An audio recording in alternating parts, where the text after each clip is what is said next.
जय माता दी। हिंदू पंचांग के अनुसार साल भर में 4 बार नवरात्रि का त्योहार आता है, जिसमें 2 गुप्त नवरात्रि और 2 प्रत्यक्ष नवरात्रि होती हैं।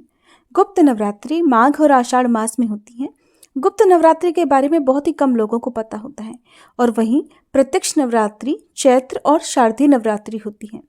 माघ मास की शुरुआत हो चुकी है, तो आपको बताते हैं माघ के महीने में गुप्त नवरात्रि कब से शुरू हो रही हैं और घट स्थापना का शुभ मुहूर्त क्या है।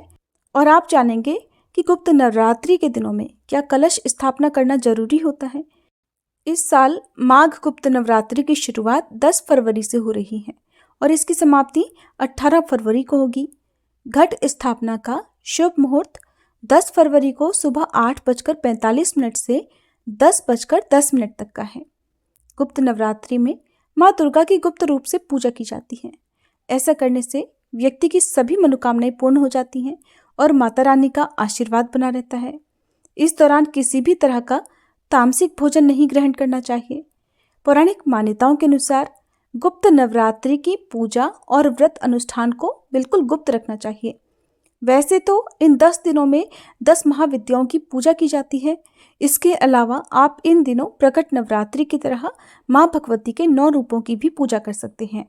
गुप्त नवरात्रि के दिनों में 10 महाविद्याओं में पहले दिन माँ काली, दूसरे दिन माँ तारा, तीसरे दिन माँ त्रिपुर सुंदरी, चौथे दिन माँ भुवनेश्वरी, 5वें दिन माँ छिन्नमस्ता, छठे दिन माँ त्रिपुर भैरवी, 7वें दिन माँ धूमावती, 8वें दिन माँ बगलामुखी, 9वें दिन माँ मातंगी और 10वें दिन माँ कमला की पूजा की जाती है।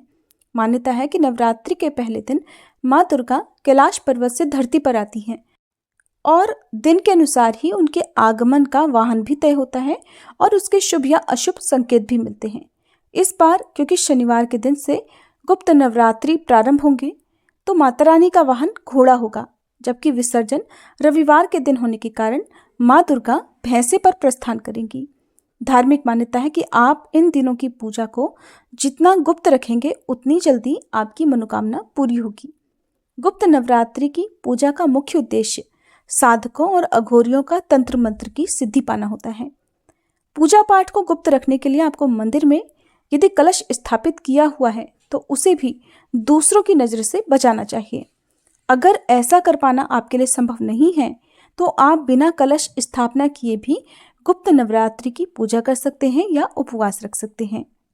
और जिस तरह से प्रकट नवरात्रि में अंतिम दिन अष्टमी या नवमी को कन्या पूजन किया जाता है, उस प्रकार से गुप्त नवरात्रि में कन्या पूजन नहीं किया जाता है, क्योंकि ऐसा करने से फिर गुप्त नवरात्रि गुप्त नहीं रह जाती हैं। इसलिए आपको अंतिम दिन विसर्जन से पहले गुप्त रूप से कन्याओं को कुछ दान देना चाहिए, उन्हें भेंट स्वरूप कुछ उपहार की वस्तुएं देनी चाहिए और उन्हें गुप्त रूप से ही पूजन करना चाहिए। किसी और को इस बात का पता ना चले, इस बात का ध्यान रखना चाहिए। हो सके तो पूरे उपवास रखें, यदि ऐसा संभव ना हो तो जोड़े से भी आप उपवास रख सकते हैं, यानी कि पहला और आखिरी उपवास आप रख सकते हैं। व्रत रखने वाले भक्तों को इन दिनों किसी दूसरे के घर का जल या फल ग्रहण नहीं करना चाहिए और व्रत के दिनों में आप बाकी नवरात्रि व्रत की तरह फलाहार कर सकते हैं। जैसी आपकी श्रद्धा और सामर्थ्य उसके अनुसार आप एक समय फलाहार कर सकते हैं। यदि आपको भोजन की आवश्यकता हो तो इस व्रत में आप एक समय शाम की पूजा करने के बाद शुद्ध सात्विक भोजन भी ग्रहण कर सकते हैं। और बाकी व्रतों की तरह आप इस व्रत में लौकी, कुट्टू, साबूदाना और सेंधा नमक का सेवन कर सकते हैं। ड्राई फ्रूट्स या फलों का जूस भी ले सकते हैं। गुप्त नवरात्रि के दिनों में 10 महाविद्याओं की पूजा कैसे की जाती है, कौन से मंत्रों का जाप किया जाता है, कौन सी कथा सुनी जाती है, इसकी कंप्लीट वीडियो आपको हर दिन हमारे चैनल पर मिलती रहेगी, जिसके लिए आप हमारे चैनल को अभी सब्सक्राइब जरूर कीजिएगा। जानकारी अच्छी लगी हो तो वीडियो को लाइक करके कमेंट बॉक्स में जय माता दी लिखना मत भूलिएगा।